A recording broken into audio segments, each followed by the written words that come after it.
Before the inquiry began, I explained my assignment and the requirements to my mentor.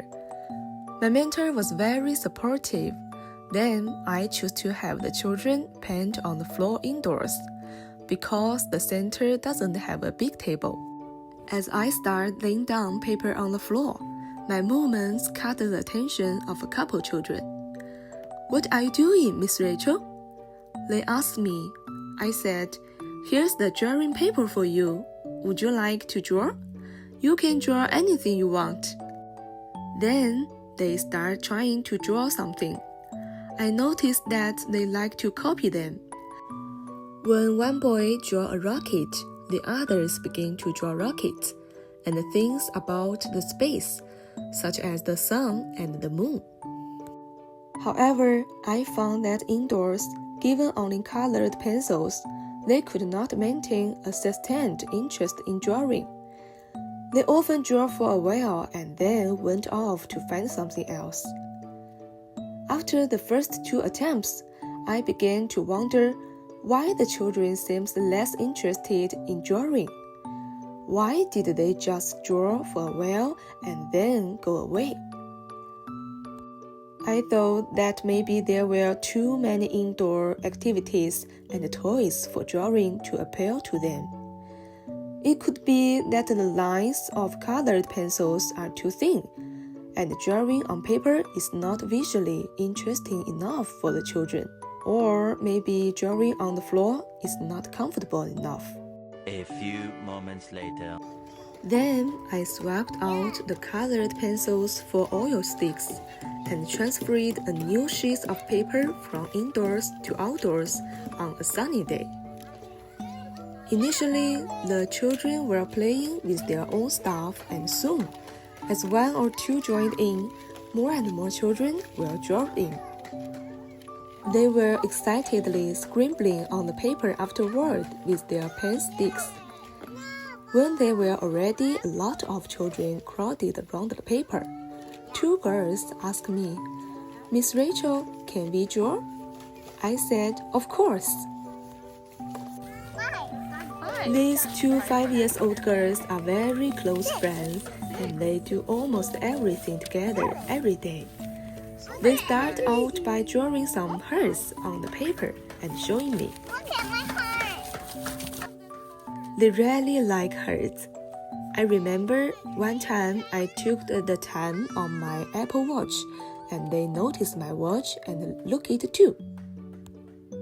They accidentally pressed my test heart rate app, and they watched curiously as the red heart on the screen kept beating. They always enjoy observing this. I also remember the last time it snowed. I made a snowball and they asked me if I could make them some hearts. I made one and I taught them how to make their own. They had a lot of fun that day and kept inviting me to make more things out of snow with them. I realized that I was getting closer to them.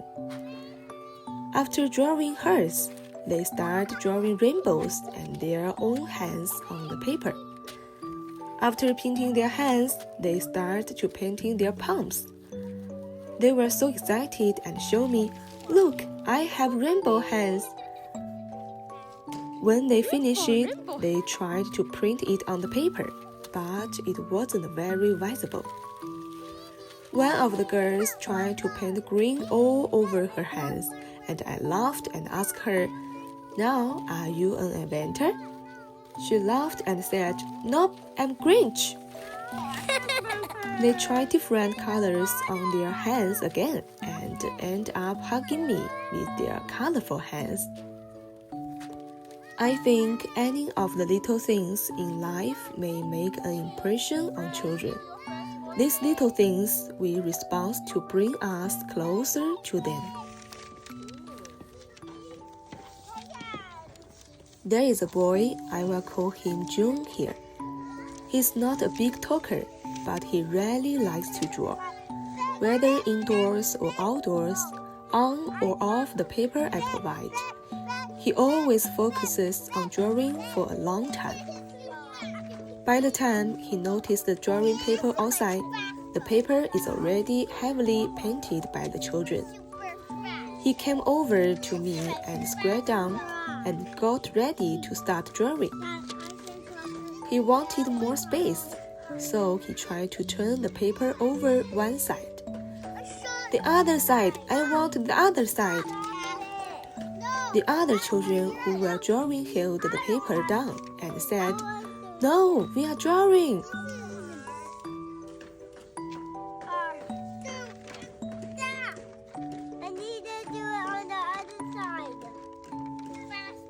I calmed John down and found a small empty space and told him, "Is it okay to draw here? When this paper is full, we will draw the other side." He nodded his head in agreement and began his drawing. His favorite things to draw is rainbows. I have noticed that after I invite children to draw, John likes to draw with chalk on the ground or on the chalkboard during outdoor playtime.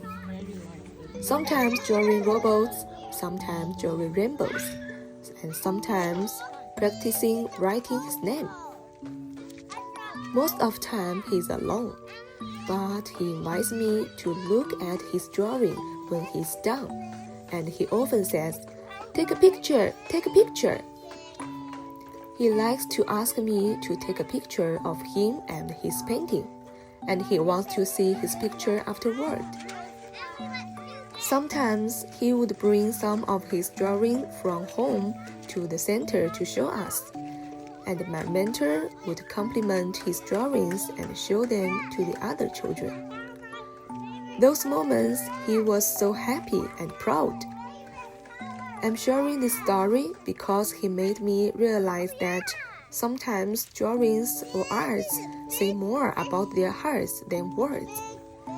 His world is colorful and full of sunshine.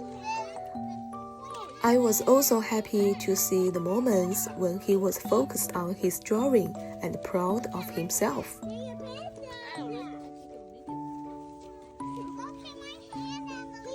Later, I did another painting activities outdoors.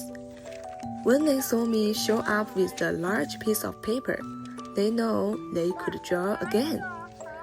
I was surprised that there was little conflict between the children, although some children's drawings covered others' drawings, and some children took up most of the paper while lying on their tummy as they draw.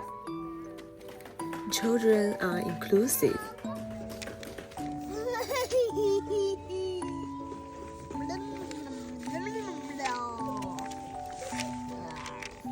After this drawing inquiry, I realized the importance of the environment and materials in children's engagement with the curriculum. I believe that being outdoors or in a natural environment motivates children to create. When children are creating art, they are independent and unique. They express their favorites and their perception of the world in their own way. They have the ability to solve problems on their own in an activity where many people are involved. I also believe that sometimes we just need to let go and let the children create, and they will bring a lot of surprises. Finally, I created a six-sided Easter egg display in the center from the children's work. This egg was as colorful, diverse, as well as loving as the children.